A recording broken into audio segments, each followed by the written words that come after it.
بسم اللہ الرحمن الرحیم نحمدہ ونصلی علی رسولہ الکریم۔ عزیز طلبہ کرام، کلاس اردو جماعت دہم اور عنوان میں اس لوگ ہے جملے کی ترتیبی اجزاء کے حوالے سے آپ سے مخاطب ہوں۔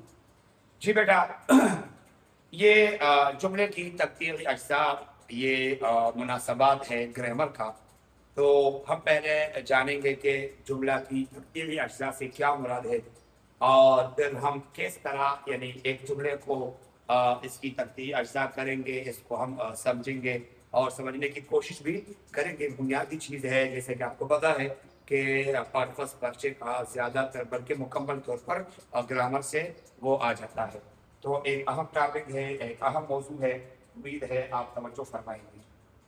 جی بیٹا، جملے کی ترتیبی اجزاء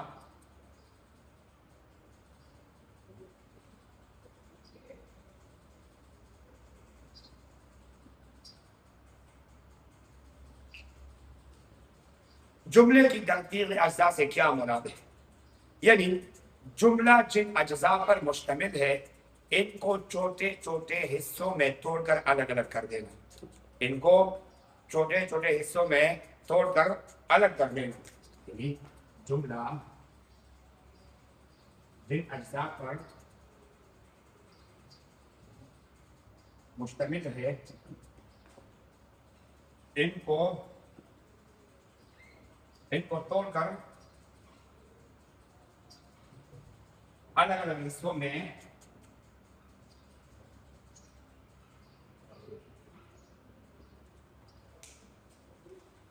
جملہ جن اجزاء پر مشتمل ہے ان کو توڑ کر الگ الگ حصوں میں تقسیم کرنا، اس کو کہتے ہیں جملہ کی ترتیبی اجزاء۔ جی بیٹا، یہ تو ترتیبی اجزاء کا مفہوم تعریف تھا۔ اب جملہ کسے کہتے ہیں؟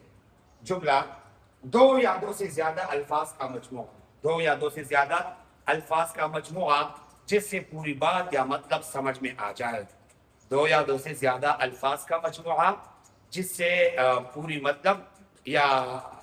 بات یا پورا مطلب سمجھ میں آ جائے، اس کو کہتے ہیں جملہ۔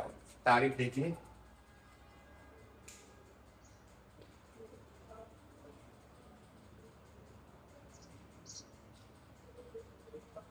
دو یا دو سے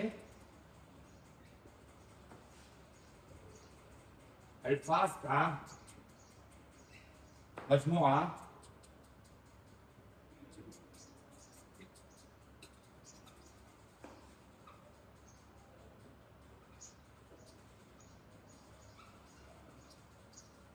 دو یا دو سے زیادہ الفاظ کا مجموعہ جس سے پوری بات یا مطلب سمجھ میں آ جائے، اس کو جملہ کہا جاتا ہے۔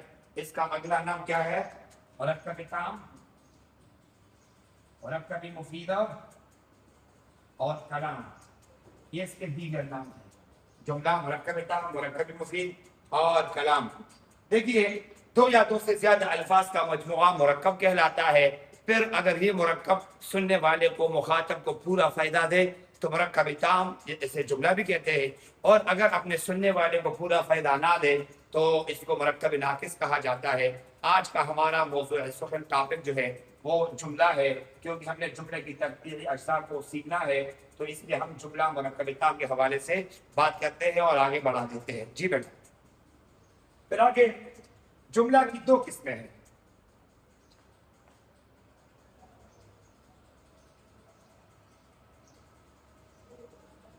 جملہ اسمیہ اور جملہ فعلیہ۔ جملہ اسمیہ کسے کہتے ہیں؟ وہ جملہ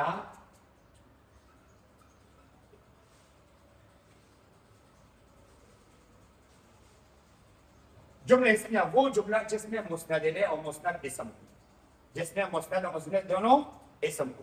جملہ فعلیہ وہ جملہ جس میں مسند الیہ تو اسم ہو لیکن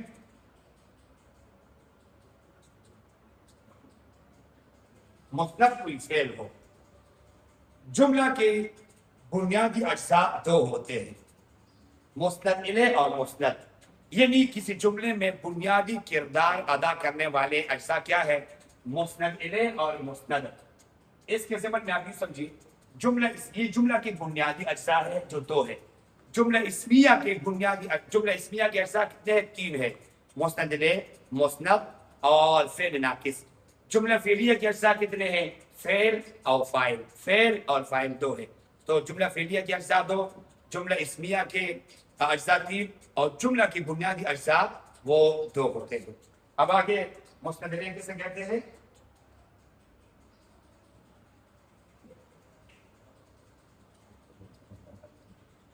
جملے میں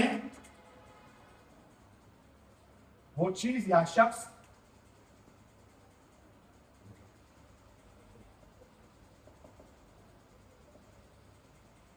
جس کی طرف نسبت کی گئی ہو.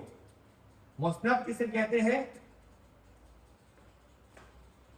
جملے میں جس چیز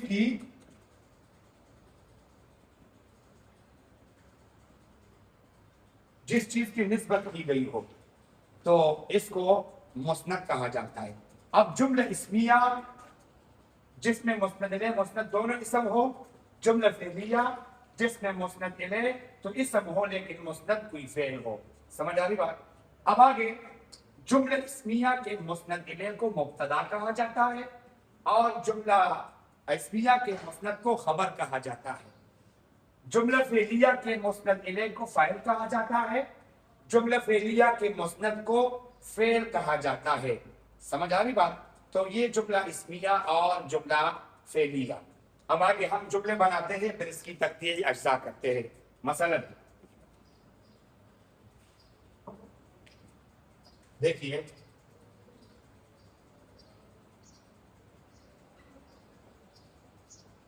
فواد نیک ہے،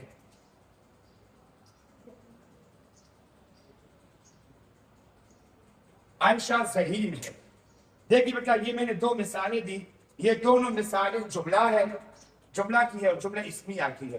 کیوں؟ اس میں فواد مسند الیہ، نیک مسند ہے، یہ ہے فعل ناقص ہے. فعل ناقص ہے. فعل ناقص کسے کہتے ہیں؟ اس زبان میں آپ اس کو بھی سمجھے.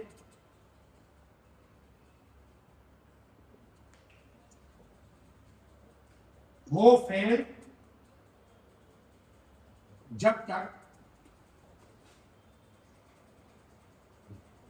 اس کے ساتھ فاعل کے علاوہ کوئی اور اسم یا صفت نہ ملایا جائے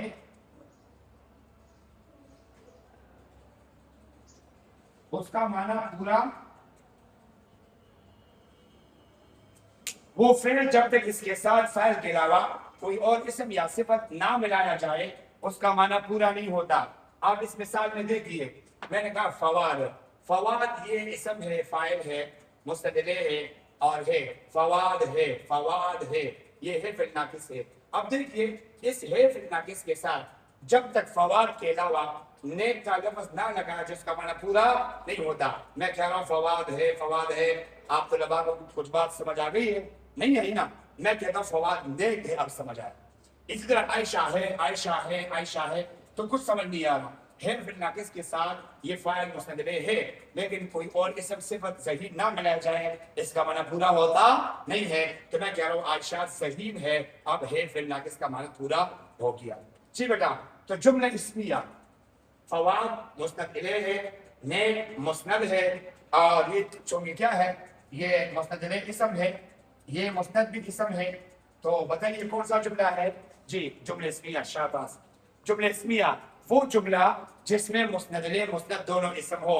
تو فواد مسند الیہ اسم، نیک مسند اسم، یہ دونوں اسم ہے، اس وجہ سے جملہ اسمیہ ہے. اسی طرح اس مثال کو دیکھیے، عائشہ مسند الیہ، ذہین مسند، یہ ہے فعل ناقص. تو مسند الیہ اسم ہے، مسند بھی اسم ہے. یہ کون سا جملہ ہے؟ جملہ اسمیہ. یہ رہا جملہ اسمیہ کی تقدیری اجزاء. دیکھیے فواد نیک ہے، یہ مسند الیہ مسند فعل ناقص سے بنا تھا، ہم نے اس کو الگ الگ کر کے رکھ دیا. عائشہ ذہین ہے، اس کو ہم نے الگ الگ کر کے رکھ دیا. اسی طرح آپ ایک اور بات سمجھیے، جملہ اسمیہ کے مستدلے کو مبتدا کہا جاتا ہے. کیا کہا جاتا ہے؟ مبتدا. اور مسند کو خبر کہا جاتا ہے. مبتدا کیوں کہا جاتا ہے؟ اس سے مبتدا کا معنی شروع کیا ہوا، اس سے جملے کا آغاز ہوتا ہے، اس وجہ سے اس کو مبتدا کہا جاتا ہے. مسند کو خبر کہا جاتا ہے کیونکہ اس کے ذریعے خبر دی جا رہی ہے، اس وجہ سے اس کو خبر کہا جاتا ہے. اسی طرح یہ بھی ہے، یہ بھی ہے. ٹھیک ہے. اب آگے جملہ فعلیہ.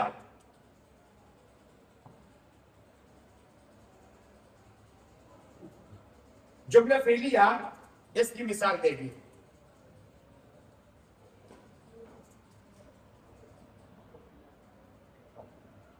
علی سویا.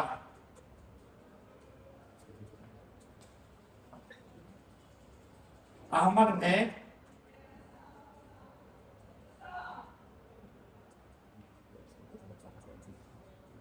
نے سیب کھایا. یا خالد دوڑا. ابوبکر نے بچے کو مارا. جی بیٹا، یہ جملہ فعلیہ کی مثالیں ہیں. ادھر دیکھ، جملہ فعلیہ یہ مسند الیہ ہے اور اسم ہے، اور سویا یہ مسند ہے، فعل ہے. جملہ فعلیہ کے مسند الیہ کو فاعل کہا جاتا ہے اور جملہ فعلیہ کے مسند کو فعل کہا جاتا ہے. اسی طرح یہاں پر بھی یہ بھی دو مثالیں دی. ایک مثال جس میں صرف فعل فاعل ہو، جس جملے میں صرف فعل فاعل ہو اور جملہ پورا ہو تو یہ تب ہوتا ہے جہاں فعل لازم کا استعمال ہوا ہو. کیونکہ فعل لازم کسے کہتے ہیں؟ فعل لازم وہ فعل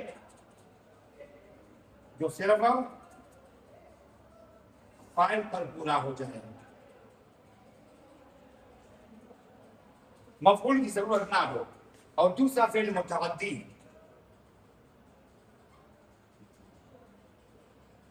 فعل متعدی وہ فعل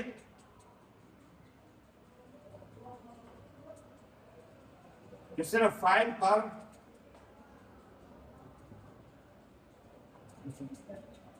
نہیں ہوتا بلکہ مفعول کو بھی چاہتا ہو.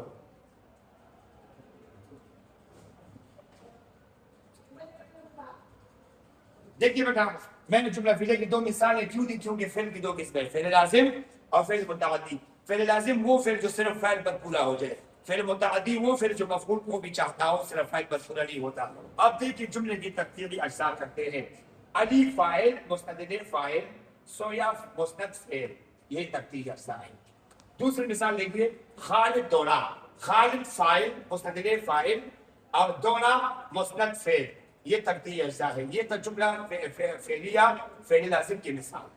یہ جملہ فعلیہ فعل متعدی کی مثال. احمد نے سیب کھایا. احمد نے سیب کھایا. اب دیکھیں نا، اس جملے میں احمد مسند الیہ فاعل، نے علامت فاعل، سیب مفعول بہ، کھایا فعل. کھایا فعل، یہ ترتیبی اجزاء ہے. احمد فاعل، نے علامت فاعل، سیب مفعول بہ، کھایا فعل.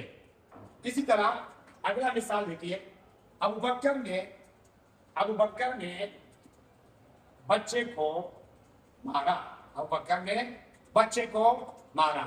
اس مثال میں دیکھیے، ابوبکر یہ مسند الیہ فاعل ہے، نے علامت فاعل ہے، بچے مفعول بہ ہے، کو علامت مفعول ہے، مارا فعل ہے. مارا فعل ہے. ابوبکر مسند الیہ فاعل، نے علامت فاعل، بچے مفعول بہ، کو علامت مفعول، مارا فعل. چونکہ مارا کایا فعل متعدی ہے، اس لیے جملے میں مفعول بہ کی بھی ضرورت آئی. اور سویا دوڑا یہ فعل لازمی ہے، اس لیے جملے میں صرف فاعل کی ضرورت آئی، مفعول ضرورت نہیں آئی. تو بیٹا جملہ یا تو اسمیہ ہوگا یا جملہ فعلیہ ہوگا. تو جملہ اسمیہ جن اجزاء سے مرکب ہو، جن اجزاء سے ملا ہوا ہو، تو انہی اجزاء کو الگ الگ کر کے ٹکڑے ٹکڑے کر کے الگ الگ حصوں میں تقسیم کرنا، بانٹ دینا، یہ تقدیری اجزاء کہلاتا ہے۔ اور جملہ فعلیہ جن اجزاء سے مل کر بنا ہوتا ہے، انہی اجزاء کو الگ الگ کر کے ٹکڑے ٹکڑے کر کے تقسیم کر دینا، یہ کیا کہلاتا ہے؟ تقدیری اجزاء کہلاتا ہے۔ جی بیٹا، تو آج کا ہمارا جو ایسلو تھا وہ تھا جملے کی تقدیری اجزاء۔ امید ہے لیکچر سمجھ آ گیا ہوگا۔ اس موضوع یا اس عنوان یا اس ایسلو کے حوالے سے مزید اگر آپ کو کوئی تشفی قلب حاصل کرنا مقصود ہو تو آپ کا اردو ٹیچر آپ کا حاضر خدمت رہے گا۔ والسلام۔